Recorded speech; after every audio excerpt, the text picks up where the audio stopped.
ذرا تصور کیجئے، اندھیروں میں ڈوبا ہوا زمانہ، جہاں نہ عورت کو عزت، نہ یتیم کا سہارا، نہ مظلوم کی پکار سننے والا، زمین پر ہر طرف ظلم ہی ظلم، گویا آسمان بھی خاموش تھا۔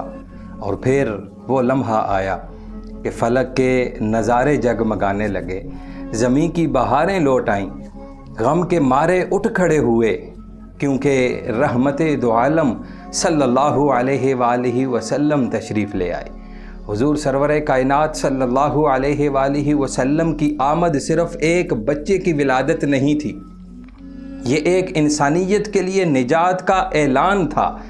جو بیٹیاں زندہ دفن کی جاتی تھیں انہیں جینے کا حق ملنے لگا، جو غلام زنجیروں میں جکڑے ہوئے تھے ان کے لیے آزادی کی راہیں کھلی، جو عورتیں مال تجارت سمجھی جاتی تھیں ان کو عزت اور وراثت میں حق دیا جانے لگا، اور جو قومیں ایک دوسرے کی دشمن تھیں وہ بھائی بھائی بن گئیں۔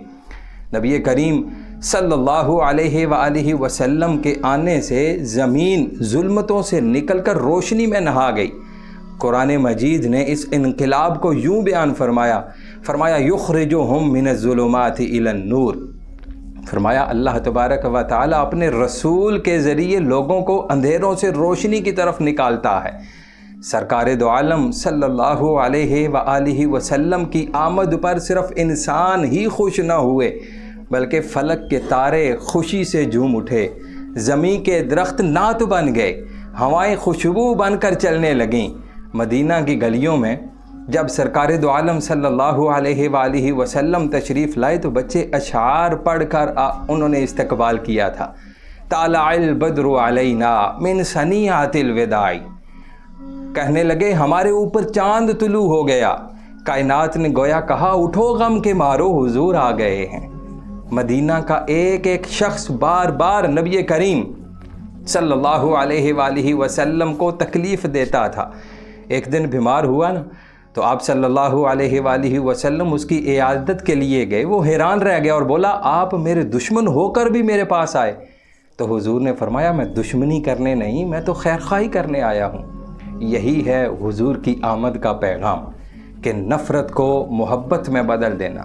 ایک دفعہ ایک بچہ مسجد میں کھیل رہا تھا، لوگوں نے ڈانٹنے کی کوشش کی تو حضور صلی اللہ علیہ وآلہ وسلم نے فرمایا بچوں کے ساتھ نرمی کرو، یہ تو پھول ہیں۔ سوچئے جس نبی صلی اللہ علیہ وآلہ وسلم نے بچوں کو پھول کہا وہ انسانیت کے لیے کتنی بڑی رحمت ہوں گے۔ آج ہمارے لیے سوال یہ ہے کہ کیا ہم نے حضور صلی اللہ علیہ وآلہ وسلم کی آمد کا اصل پیغام سمجھا؟ میلاد مناتے ہیں، خوشیاں کرتے ہیں، لیکن کیا ہمارے گھروں میں انصاف ہے؟ کیا ہم بہن کو وراثت دیتے ہیں؟ کیا بہو کو بیٹی کا مقام دیا جاتا ہے؟ کیا غریب کا خیال رکھا جاتا ہے؟ اگر نہیں تو سمجھ لیجئے کہ ہم نے میلاد کا پیغام کھو دیا ہے۔ تو آئیے اس ماہ ربیع النور شریف میں ہم یہ عہد کریں کہ حضور صلی اللہ علیہ وآلہ وسلم کی آمد کی خوشی صرف چراغاں یا جلوس تک محدود نہیں ہوں گے، بلکہ ہمارے گھروں میں عدل، ہماری زبانوں پر نرمی اور ہمارے دلوں میں محبت بن کر اترے گی۔